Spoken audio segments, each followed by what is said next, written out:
সহযোদ্ধারা, মাত্র ঘুম থেকে উঠলাম মুমিনদের চিল্লাপাল্লা শুনে।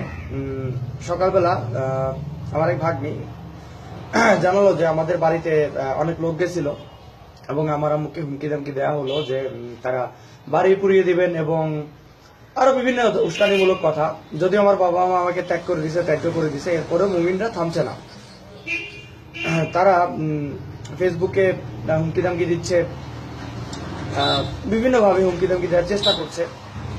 তো তাদের উদ্দেশ্যে বলি, আমরা যা করছি সেটা আমাদের নৈতিকতা থেকে করছি, করে যাব, ইসলামের বাস দিয়ে যাব। যদি আমাদের উপরে হামলা দামলা হয়, আমার বাবা মা আমাকে ত্যায্য করে দিয়েছেন তোদের জন্য, তোদের ইমানি দায়িত্ব পালন করছেন, এরপরে তাদের উপরে হামলা দামলা করলে তোদের বিবেক, তোদের যদি বলে দেয় তাদের উপরে হামলা দামলা করবি, কর, কোনো সমস্যা নেই, তোরা এটুকুই পারবি। আজ আমতলীতে মিছিল হবে এবং সেজন্য নাকি কয়েক হাজার মানুষের প্রস্তুতি হয়েছে, আমরা যতটুকু খবর পেলাম। তো ভালো কথা করুক।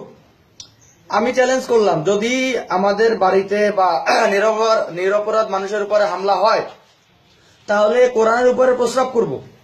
আমি নিজে কোরআনের উপরে প্রস্রাব করে ভিডিও আপলোড করব। তোদের মুহাম্মদকে, তোদের নবীকে প্রতিনিয়ত তোদের ভণ্ডামি আমরা তুলে যাব।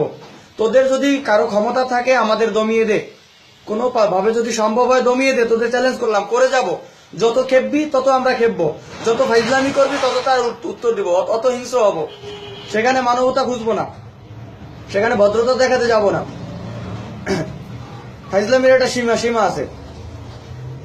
আমরা আমাদের কাজ করে যাচ্ছি, আমরা গঠনমূলক সমালোচনা করে আসছিলাম, কিন্তু তোরা আমাদের উগ্র হতে বাধ্য করেছিস।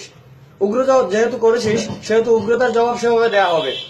প্রতিদিন সকালে উঠে কোরআনের উপরে প্রস্রাব করব, প্রতিদিন চ্যালেঞ্জ রইল।